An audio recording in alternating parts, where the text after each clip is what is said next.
係，其實咧，僱主啊，係哈利佢想同你同你聯講啲嘢。絡咗，係啊係係啊。係係，係，我想話咧，其實咧，我想而家咧，我同你講，可能有直播啦。因為我唔知今朝有直播嘅，咁係好多人嚟睇到嘅，聽到嘅。係，咁我想講，因為其實我個心好痛，就係話，其實我真係好錫佢。我知。但係而家咧，我就想講一句，我真係心死啦。如果我屈佢嘅話，我全家死。你俾佢聽翻，如果佢真係偷咗我所有袋嘅錢，所有錢啊，同埋金，佢冇做過，佢冇事。如果佢做過，佢全家都死。我希望我聽到呢句說話，佢會好驚。問佢夠唔夠膽發誓？知道。我好堅定嘅，真係得唔得？啊，我頭先都好唔開心啊，因為佢講嗰啲，我唔知啊，我唔係幫個姐姐，我唔係嗯，幫個僱主，我知我明。我聽到我自己都唔開心啊。係啊，其實我真係我哋對佢真係100%好好啊！佢開頭嚟到已經話唔放假要錢，我哋都俾假佢，俾假佢放咧，佢自己去揼骨按摩、刮痧咁樣，我哋照俾翻人工佢嘅都。我話好啦，咁樣其實每次都係咁嘅。就算佢隻眼即係紅咗少少，佢自己話唔睇醫生，我哋發現嘅，佢冇講。我哋發現話快啲去睇醫生，唔可以咁樣，即係好緊張佢身體，因為佢又肥，又驚佢有膽固醇啊嗰啲嘅嘢，成日都叫佢睇住小心身體，真係好錫佢嘅。其實真係好似當佢女咁樣錫嘅，即係我冇諗過佢個人咁即係咁冇良心咯。所以我好最後而家我心死啦，所以我就係想話，如果我冤枉佢，我全家可以死。如果我冇冤，如果佢真係偷咗嘅話，咁佢就全家死。我就想佢驚咯。其實當然唔係真啦，係咪先？但係我就希望佢知道，其實做咗所有嘢都要受過因果係報應，係，係啦，上天會報應嘅。我希望佢要知道呢樣嘢咯。我唔係想同佢抹面，或者唔想同佢我唔識點樣講啦。我唔想做到咁絕，繼續。係啊，我唔想做到咁絕。但係佢個人真係屈翻我哋轉頭，我真係好嬲啊！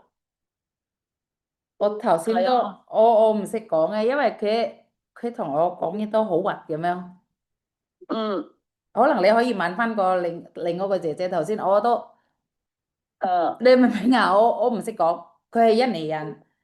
如果係，佢真係偷嘢，我覺得我哋自己嗯，都印尼人，我都聽到唔開心。但係頭先係啊，佢都講嘢都，我唔識講。你可以問翻另外一個姐姐，我哋好唔開心，因為點解咧？係啊，我話如果你唔偷嘢，點解你走？係啦，冇錯，我答問呢個嘢，佢話特登嘅，特登。啊啊，所以我特登走，聽到呢個特登咧，係咯，我其實我乜都唔使講，我都唔想要係咯，聽。如果你真係翻啊，翻空口冇所謂㗎，但係點解你翻過係啊，去第二個地方？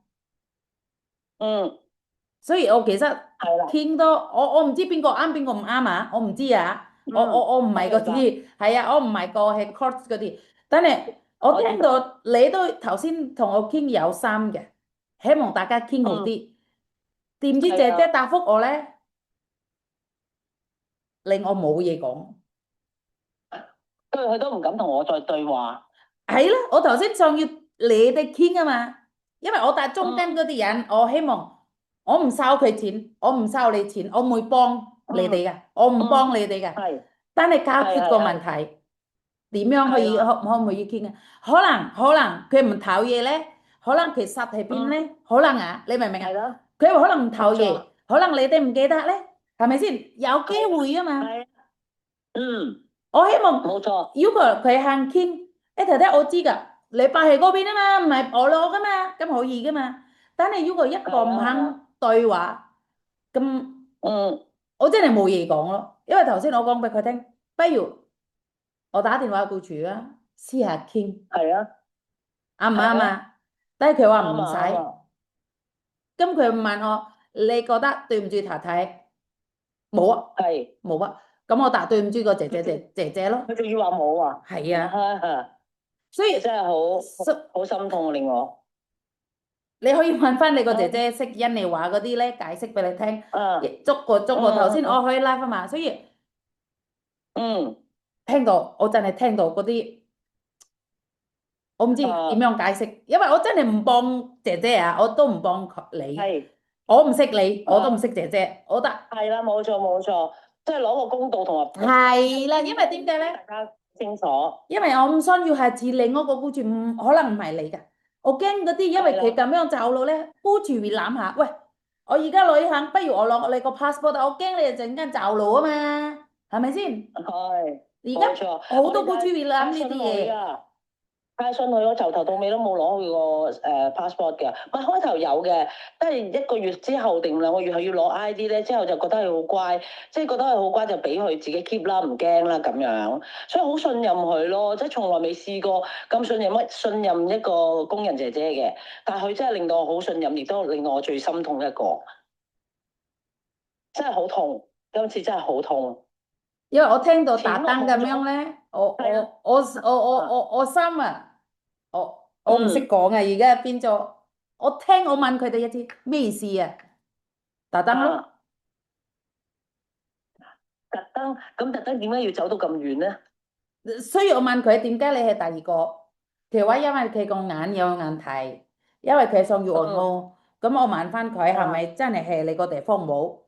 佢想要去嗰邊。雖嗯。然原因有兩個，第一佢話眼睛有問題，啊！跟住話第二但係好身體有問耐之前嘅題。咧隻眼，但隻眼其實而家冇問題㗎，係晒半年前有問題㗎咋。而家其實一路呢幾個月嚟睇佢隻眼係冇問題㗎啦，已經。我嗰啲影係相俾我冇冇紅冇喎，剩，佢影相俾我啊。佢影相俾你啊？係啊，又紅咗啊？等一陣先啊。係我佢走嗰日都冇㗎。同埋咧，我見到你都幫佢睇醫生。係啊，仲要佢 Covid 中咗甲型，我哋俾1個禮拜喺屋企休息㗎，好好休息，仲要買埋嘢俾佢食，好服侍佢㗎嚇。我哋仲要，OK，等一陣先。嗯，喺邊啊？你嘅等一陣，等一陣。好好。多人打電話俾我都，係啊，邊度？你辛苦晒，真係辛苦晒你。冇，我其實我都聽傾下偈啊嘛。我唔會幫邊個，我唔會幫僱主，我唔會幫工人姐姐，冇錯冇錯。因為我係中間，我都冇收你哋錢，我做咩要幫邊個咧？係啊，其實好好啊，因為我報警啊，做任何嘢話俾agent 嗰邊聽，其實真係都幫我唔到啊。反而你呢度我釋懷咗啦，而家因為知道原來佢真係一個壞人嚟嘅，原來係會咁差嘅，唔係真係我心目中裏邊嘅乖女咯。等先，點解冇咧？唉，因為唔緊要，你慢等一陣，慢慢慢。係啦係啦。佢 send 咗嗰啲相咧，佢話眼有問題。哎呀，我都啱嗯，啱啊傾到太快唔見啊！我記喺度呢個。係。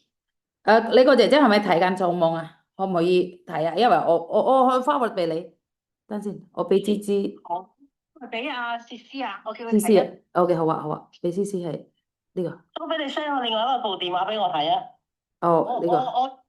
我而家叫思開咗先，係啊，我 send 咗，係，唔該晒。唔使。所以其實令到我好失望，個個話你使唔使請翻工人啊？再我好驚，點解會有啲因為我頭先問咗佢，係咪你個人工真係7000蚊？佢話有，因為我唔會信僱主啊嘛，我問翻佢啊嘛，我問佢係咪真係你人工有先7000蚊咧？佢話有，係係啦。所以你係啊，嗱頭先講俾我聽嗰啲，我問晒，跟住佢仲講俾我聽，喺屋企有 CCTV 24小時都有，點解你哋問我？你有證據咪報警咯，我唔驚。應該咁樣講。聰明，佢好聰明啊佢。但係呢張相係舊時啊定而家嘅咧？張相。點樣聽唔到？哦，係啊，因為呢幾日咧，其實佢即係個早幾日佢走之前係隻眼冇事嘅。隻眼係一定冇事嘅，有事我哋即刻捉佢睇醫生噶啦。因為佢成日咧都唔出聲，我就話有乜嘢要講，佢唔講。我哋一 hold 成日，我哋要 hold 住佢個身體嘅，因為佢太肥啦，所以好驚佢多病。所以佢又病咗咧，我哋好緊張就同佢睇醫生啊，食乜嘢啊，其實煲咩俾佢食啊咁樣，即係好似諗住一家人咁樣嘅，即係好錫佢，冇諗過佢反起反起台咁樣咯，所以我個心好痛。點解因為你可我話以聽翻佢頭先講，因為你哋對佢嗯？唔好，係咯，佢仲話我唔好啊，係先至好激氣真係，所以我咪話咯，如果唔係我唔會講咁毒嘅説話嘅。如果我冤枉佢，我全家死咯，都話。如果佢真係偷咗我嘢嘅，佢全家死咯，等佢驚咯，我就係諗住。其實我唔會行到咁絕，只一早啲錢其實有佢嘅，你預咗冇嘅啦，因為偷咗都係咪先？係但係而係我想問清楚，究竟發生咩事咧？因為擔心佢啫，都係點解咁咧？咁點解佢有病唔講俾我哋聽，叫我哋同佢睇醫生？而佢自己要離開，特登離開嚟睇醫生咧，嗱，呢一點又係好怪嘅。唔係啊，我其他嘢咧，我唔信佢偷嘢，我真係唔信佢偷嗯，嘢，但係係佢點嘅第二陣間翻人嚟，係啊，係啦，我真係第一次咧，你打電話俾我唔信佢偷嘢，我真係唔信，因為啊，點解咧？你講可能你對個工人姐姐唔好，你打個工人咧，係咪乜嘢啊？我都有啲諗下僱主對佢唔好，我頭先諗下你嗯哋對佢唔好，但係佢話特登咁樣，嗯，我對唔住，我冇嘢講，我冇嘢講，係咯，我冇嘢講，係咯，所以唉，我因為而家有好多姐姐睇㗎啦，有3000個人。係啊係啊，冇錯冇佢哋錯，先明白，佢哋先會諗，因為點解咧？我好多問題咧，我解決唔到㗎。但係姐姐係啊， 3000個人可以幫我揾個證據，因為點解咧？有時我人係白擔嗰啲，要求佢真係有錢，佢真係攞你個錢，嗯下次慢慢嗯啊會有人講㗎。因為我嗰啲 follower 咧，佢好似警察咁樣，佢可以 check 係啊晒所有嘢，我唔使講邊個，係。佢都可以揾到喺邊啊度。係啦，係啊，即係啊，係其實我都覺得好，即係好感恩，好多謝你哋嘅平台啊！因為其實等我哋可以講出嚟舒服啲，因為我哋喊咗好多日啦，因為好掛住佢，同埋心好痛，所以想搞清楚件事，冇諗過佢仲要冤枉我哋。係啦，佢都冇諗過，所以頭先你喊，我心諗下，誒點解變咗咁樣？但係聽到佢咁樣，如果你喊，嘥時間，嘥氣啊，嘥氣啊！真係心痛，真係心痛嘅，冇諗過一個姐姐會咁，即係咁壞啊！因為即係從來未遇過姐姐咁壞嘅姐姐嘛，睇唔出啊嘛。最信任嗰個反而係睇出賣你嗰個，好恐怖啊！因為你最心唉，痛咧，因為你傷佢啊。如果你唔傷係啊，佢咧，你唔會咁心痛，因為你估啊，真係啊，係喎，佢真係討冇錯厭啊。冇錯，因為你傷係啦係晒，而家唔係講緊佢偷嘢啊，我冇講緊佢偷嘢，係啊，講緊佢係啊，我哋認嘅嗰啲好毒啊，冇錯，我覺得對唔住啊，我覺得好毒，係啊。好傳。佢其實佢如果唔係咁樣，我唔會講咁毒嘅説話。我都話我都可以咁錫佢。其實就算食乜嘢都好，食牛丸都300蚊包嘅，佢食即係俾最好嘅佢噶。嗯，即係佢中意食，我哋就買㗎啦。即係對得住佢有餘㗎，自己都未捨得食啊。有時你食啦，你食啦，日日都叫佢食嘅。佢中意食乜嘢買翻嚟俾佢食。即係我冇諗過一個人可以咁衰咯。真係啊，平時嘅時候好似好好人啊嘛，即係冇諗過原來佢係咁。真係咁壞嘅，真係唔係，我問下，係咯，因為頭先一個笑話，我嗯，我我想要問下你，一個姐姐講俾我係聽，你之前又唔見嘢，跟住咧嚇點知自己揾到，係咪真？嚇有冇呢啲嘢？呢啲平時啲個老人家擺啲眼鏡嗰啲唔見咗，咁啊梗係揾翻，因為佢收埋啊嘛，都係佢因為點收埋喎，唔解好多係我收埋。姐姐咧，好多姐姐誤會咗，因為我自己本身嗯，結婚同香港人，我明白㗎。你係哋其實問下姐嚇嚇姐嚇，知唔知啊？我嗰啲嘢係啊可以講，誒你知唔知啊？我個襪啊唔見喎，但係嘅姐姐個意嚇思咧，係咪你覺得我偷嘢啊？其實我講咗俾姐姐好多次，香港人唔問嚇，下你，因為你係屋企，你係屋企，係啊，唔係問你問邊個啊？有一個姐姐係㗎，發爛渣，因為個姑住問佢：你姐姐唔見咗個啲襪喎，擺喺邊啊啊？係咪唔見啊？姐姐即刻喊啊打電話俾我，咁啱嗰啲工人姐姐，我之前做僱用公司，我問嗯佢發生咩事？喂，你知唔知啊？僱主覺得我偷嗰啲襪喎，我冇可能。跟住我打電話俾僱主，因為我識得個僱主啊嘛。喂，太太啊，喂，你個工人姐姐冇可能偷嗰啲襪喎，小朋友嗰啲襪點樣偷？Uni 啊，我唔係話佢偷嘢啊，我問佢啊。攞咗去問下啊邊？嘛，咁我唔問佢，問邊個啫？係啦，係嘛？冇錯冇錯。都係喎，佢試過兩次眼鏡，佢收埋咗，佢其實好整齊嘅，真係好整齊。所以我哋有乜嘢就問佢，你擺咗去邊啊？咁樣，我哋咁樣真係好有禮貌，同埋成日都唔該錢啊、謝謝你啊咁樣，即係對佢好有禮貌嘅，好錫佢。所以從來冇講佢話偷嘢啊，或者話你攞咗去邊啊？冇啊，冇呢啲㗎，我哋唔會，我絕明白㗎，對唔會。但係我印尼工人，啊我覺得你啊，問呢啲嘢係咪代表我偷嘢咧？所以點解我成日係啊，講俾工人姐姐聽，其實唔問下，因為係屋企你啊嘛，呢啲屋企咧嗯最清楚係你噶嘛，我哋都有時唔記得擺乜嘢，但姐姐先知喎。嗯，所以點解咧？係啊，我頭先都想要講俾佢聽，但係佢話唔得，個僱主對我唔好，所以我唔理啊，佢都冇對歉我。因為我啊玩到都佢冇道歉我，所以我冇嘢講咯。係，所以而你即係家大家唔知，大家唔清楚佢係咪偷嘢，但係點解佢翻印尼？但係佢答嗯。我打單嘅，俾你心通咯，俾你知你下次唔會玩到工人姐姐。係咩？係所以我都話最後一句講，如果冤枉佢，我全家死咯，係好毒嘅。如果佢真係偷咗嘅，佢全家死。你問佢夠唔夠膽講呢句嘢啦？我夠膽，我真係夠膽講，我冇冤枉佢，佢將我所有袋啲錢全部攞晒12萬。好，係啊，仲有即係另外嗰間客房嘅冇閉路電視嗰度係有我個弟弟個女咧，佢幾個月翻嚟一次嘅，就擺咗啲金喺度，即係金額。我問咗我就女嘅金額同埋金頸鏈、金牌，就3樣嘢嘅啫，係得哈利咧自己換床單啊嗰啲成日就開嚟放嘢嘅啫，所以從來冇人入去搞嘅。OK，咁我即刻嗰日我翻嚟咧就即刻揾啦，揾完之後聯繫冇咗，即係佢攞埋。我侄女都話我都冇翻過嚟，點攞咧咁樣？嗯，係啦，咁所以其實冇冤枉佢嘅，唔通我自己攞自己走去賣咗佢咩？係咪？我就大把啦。咁係所以我冇絕對係冇冤枉佢咯。所以我都話，如果佢夠膽發誓講呢句説話，我 OK 咯。你啊，問佢夠唔夠膽發誓？哦好啊，我試下 WhatsApp 佢。第一，唔好意思係啊，啊，你係咪頭係先佢講俾我聽，Tomboy 係咪你啊？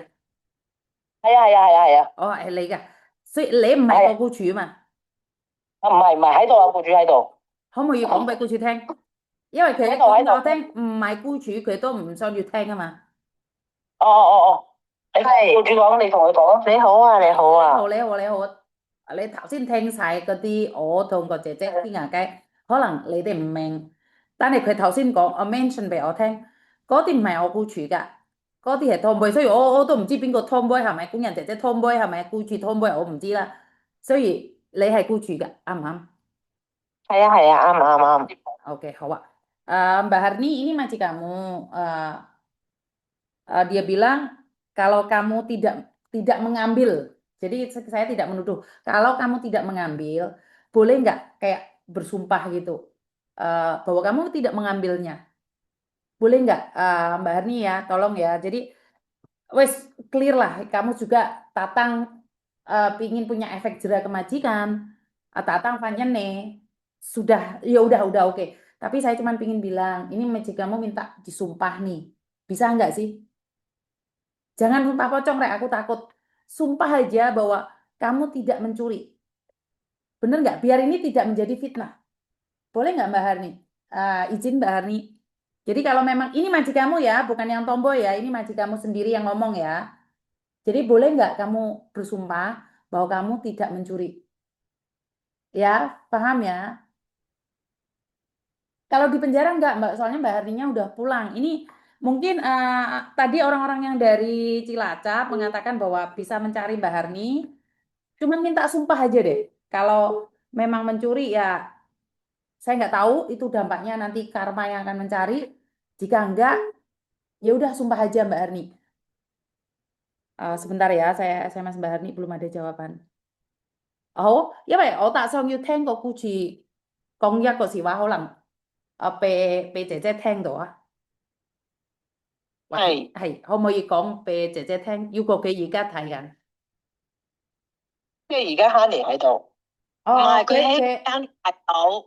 你就講一次頭先阿大利講嘅説話，等阿 Honey 聽到，因為你先係僱主啊嘛，Jerry。哦，由你把口講出嚟。我哋咧真係咧對 Honey 咧好到不得了。佢有任何，我只係見到佢有少少唔舒服，我都不斷問佢你要唔要同你睇醫生？你有唔舒服可以同我講，我一定會同你睇醫生。甚至乎如果你屋企有問題，你都可以同我講，我可以就將就時間俾你翻去屋企去搞你自己屋企嘅事。跟住所有我對你都不知非常之好，自信任到你。我哋咁多年請咁多個工人姐姐，我哋都從來冇交過鎖匙俾一個工人姐姐。我都覺得你令到我哋信任到我哋俾鎖匙你喺我哋屋企裏面出入非常之自如。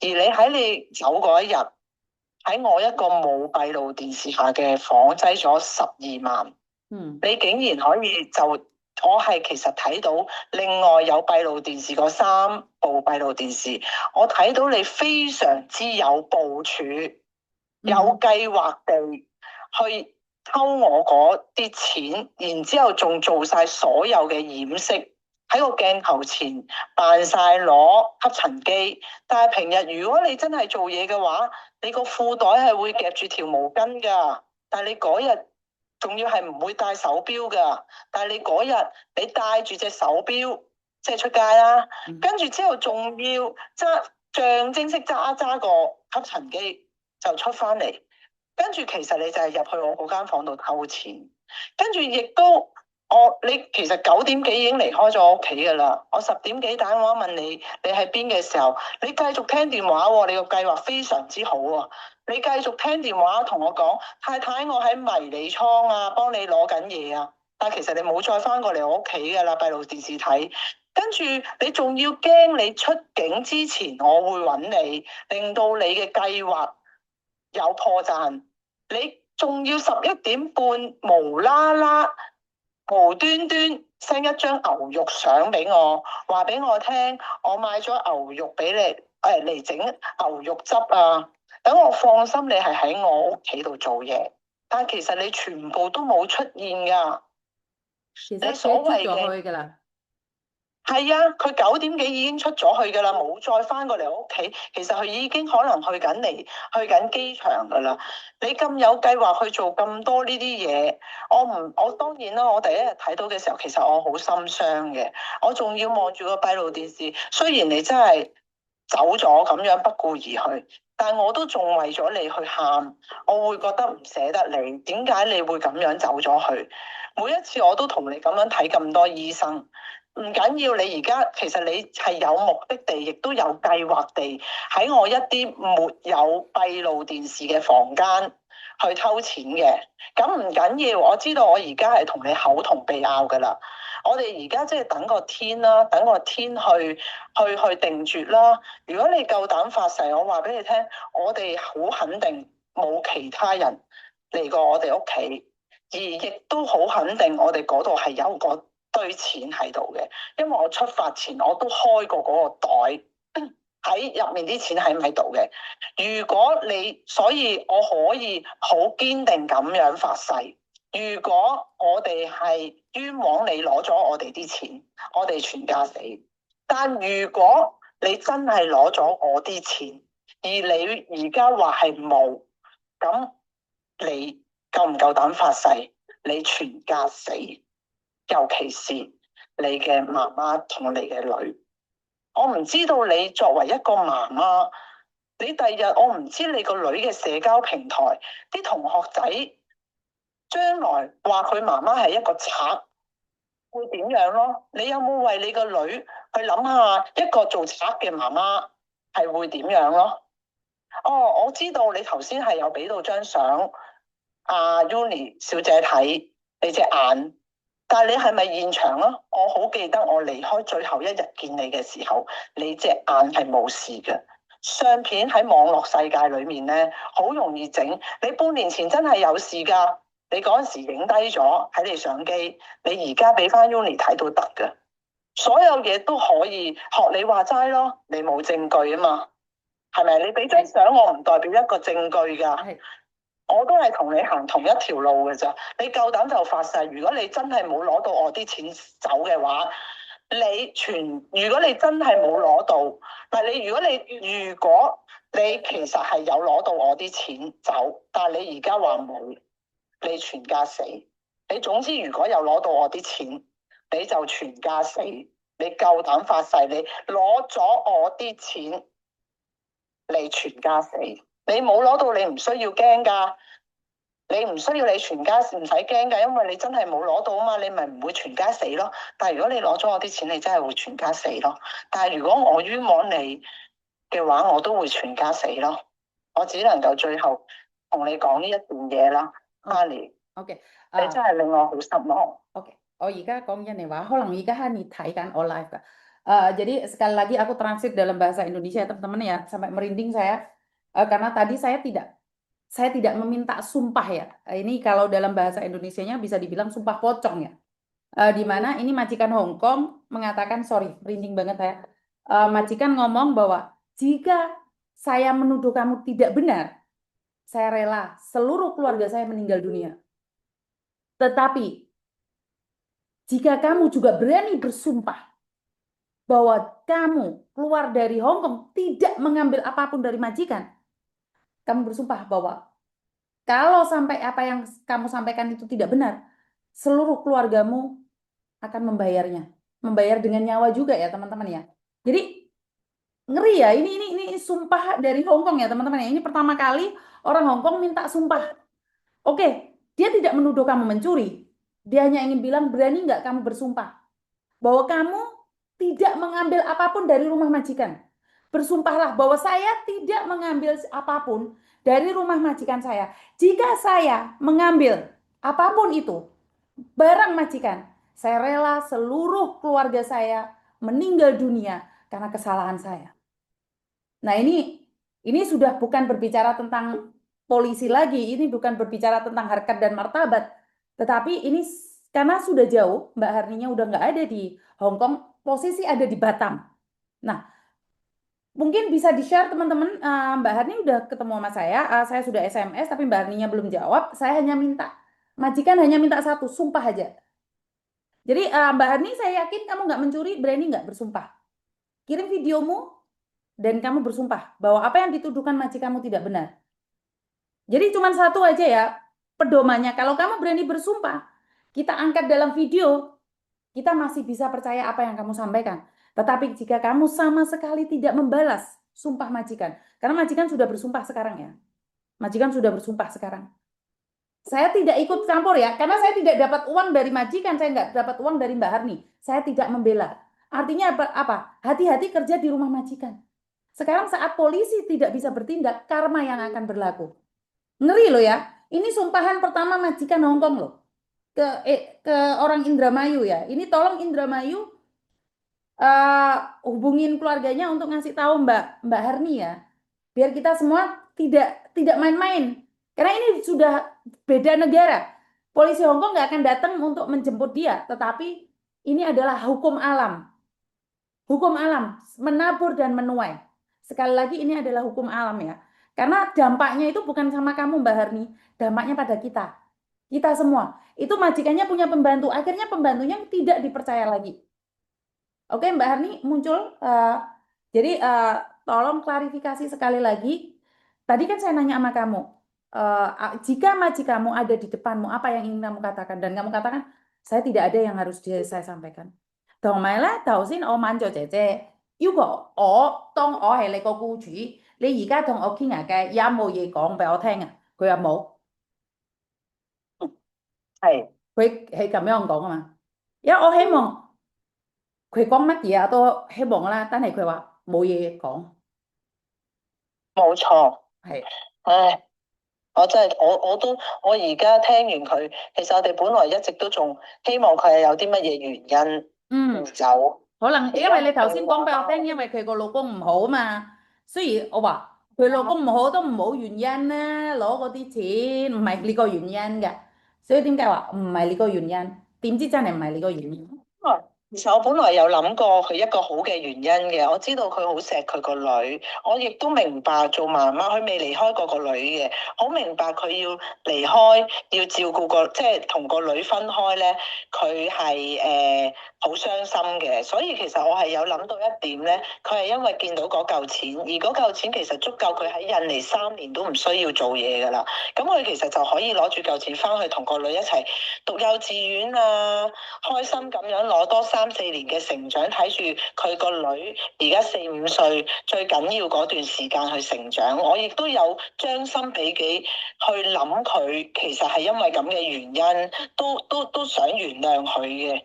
但係而家佢原來將所有嘢都話，原來我刻薄佢，我真係對佢心死到咧，我完全都冇係怪佢話啲乜嘢嘢，我仲繼續讚佢，其實佢做嘢好好啊，點解會咁係啊，啊？跟住我都會話，可能佢有日佢真係可能擺咗嚿錢，令到佢個貪心起咗，想攞嚿錢同個女翻去一齊生活，唔使做嘢幾年陪住，因為自己都有啲小朋友喺度，自己都明白其實好想喺佢身邊嘅。咁我都用呢個心去諗佢，但我冇諗過佢真係反轉豬肚，就將所有嘢原來係咁不滿。你不滿嘅時候，平日你又唔講，其實大家冇嘢係可以講噶嘛。你覺得辛苦嗱，你首先我仲要講，佢話我哋唔俾佢放假，其實佢從來真係冇話過要放假。我甚至乎叫佢你，我知道啊，你個老公個妹妹喺度噶喎，你要唔要係你嘅親人？你要唔要放假去同下佢啊？唔使。佢淨係會問我攞錢嘅，出去使錢，出去放假即係等於使錢。我唔需要放假，淨係我有個5歲大嘅女，佢要讀書，我要錢。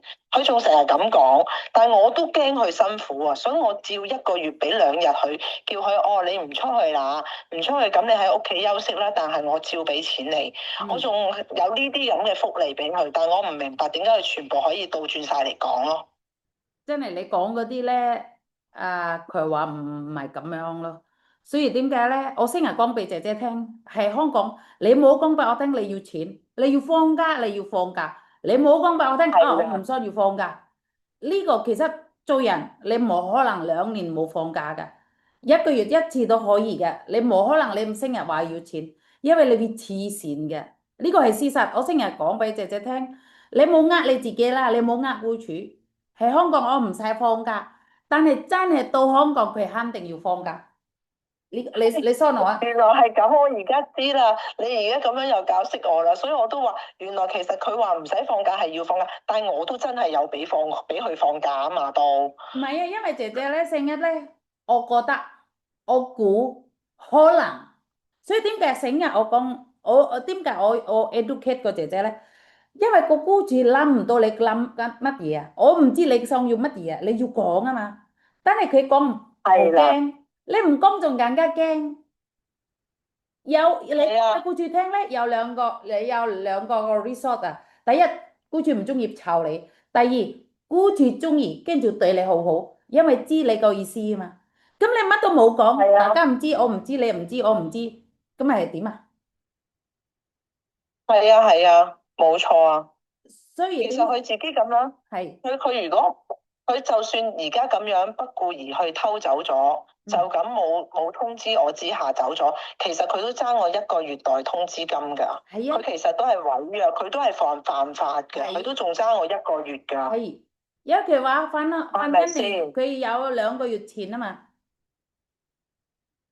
佢頭先講俾我佢翻聽嘛。嚟佢話點樣又翻上個月人？同係今個月啊嘛，佢有2個月前佢帶翻一年嘛，因為我問佢姐姐買機票你自己買，跟住你翻一年你要錢啊嘛，同埋咧係白單咧都要錢啊嘛，點解你想要生活係白係單咧？點解你翻鄉下咧？佢話佢有錢啊嘛，係啊，係啊，佢每個月啲人工啊嘛，佢每個月啲人工嗰啲錢啊嘛，儲埋可以翻到去㗎，佢係我知，但係問題咧，其實你走要1個月通知噶嘛，係啊，而家冇講佢投嘢，而家冇講投嘢啦，喺係啦，香港有。淨係講合約，係啊，有個 rule 啊嘛，你要聽要睇啊嘛，係啊。你唔係中意走咪走咯。係啊，冇錯啊，而家我冇講緊佢投嘢，我成日頭先都講俾佢聽，我冇講緊你投嘢。你覺得你做而家啱唔啱？佢知佢唔啱，但係點解你做？係啊，係咯，好，咁一陣間咧，俾我少少時間，我私下同佢聯絡。其實係佢知唔知發生咩事？雖然頭先你叫係，我做嗰啲咧，我會講俾佢聽。如果佢唔做，我做唔到，係咪先？大家知㗎啦。其實但係其實都真係好感謝你哋呢個平台。如果唔係有你呢個平台咧，我諗如果淨係我自己單方面同 Honey 咧嘅發生呢件事咧，我只會從以後都覺得咧印尼人真係衰人嚟嘅。但係有完你呢個平台之後，我又覺得好彩你哋呢個平台，我先會再重新又對印尼人有翻少少好感啦。如果唔係，我真係覺得印尼人真係點解會真係喺出面大家都話印尼人唔好，今次就證明俾我睇係。但係我而家見到 Uni 小姐你之後，我又突然之間又有少少改觀，原來你哋都有正義嘅人嘅，所以我真係好感謝你哋。因為點解咧有呢個平台咧？其實講真，我成日講俾姐姐聽，因為我爹係香港打工揾錢，冇玩嘢。我成日講俾姐姐聽，我唔理你同個僱主玩嘢，係咪同邊個玩嘢，同屋企人玩嘢，因為我爹目的係香港做乜嘢啊？做嘢揾到錢分印尼。係揾錢係咯，冇我錯，我我成日講俾姐姐聽，呢個平台得 remind 你哋，你哋唔會係香港噶。我同香港人結婚，我都諗下生活翻印尼噶，所以其實係印尼好舒服，好幸福。如果你有錢，你有錢，係啦，你係印尼真係好舒服啊，好幸福啊。所以點解咧？你而家唔係廿五歲啦，你可以打工。你52、61，你可以退休翻一年，你錢都大把錢。所以點解咧？辛苦香港人好辛苦做香港人，因為香港人咧打工咧唔係第一個工啊，有衫之後做晏晝夜晚黑都打工㗎。個目的因為係生活喺香港冇錯，咧好大壓力，所以有時我冇錯。雖然講俾姐姐聽，香港人咧其實好多 under pressure 嘅，即係 under 係 pressure，啊，唔係其實雖然我哋賺嗰個薪金好似多過你哋，但係其係實我哋嘅消費，我哋租一間屋、食個飯，我哋都可能係你哋好多倍啊。其實都差唔唔多嘅係咋，都差因為唔多㗎。我哋賺嘅錢都係好辛苦嘅。係啊，差唔多噶，真係差唔多。所以點解咧？係啊，我哋個脾氣好差。所以點解咧？個姐姐點解要姐姐？個原因一個幫我哋啊嘛，啱唔啱啊？解係決個問題啊嘛，唔係你哋個問題俾我哋啊嘛。冇錯，所以其實我喺呢度 educate 個姐姐，揾到錢覺得夠啦，分一年，因為有新姐姐係會喺香港啊嘛。冇諗咁多，係唔使希望僱主對你好似屋企人，唔使，我哋搞掂啦，完約婚姻年，搞掂晒，但係係啊，希望冇搞搞震，冇偷嘢，冇打小朋友，冇打係老人家。係冇錯，我成日講俾新個姐姐想要入香港，我成日講，喂，喺香港行要好快喎，攬都要好快，乜都要快啲，快啲，快啲，快啲，因為香港人咧好緊張，好似聽日冇事咁。但係喺印尼唔係係噶嘛，我哋好冷靜噶喺印尼，做唔到咪停日咯。但係喺香港做唔到，所係唔得嘅。以俾我少少時間，我試下同姐姐傾下偈先嚇。好啊好啊，唔該好，晒你啊，要唔該晒，唔多謝該晒。你。OK，好。拜拜，拜拜，拜拜。係講啊，誒，mati。Mbak Erni, macam kamu hanya minta sumpah, di ujung cerita dia hanya untuk minta sumpah, sumpah itu, dan itu akan menjadi sumpah serapah untuk kita semua jika kamu tidak berani mengucapkan itu. Jika kamu berani mengucapkan itu, majikan menganggap semuanya udah selesai. Dan ini nggak pernah terjadi ya.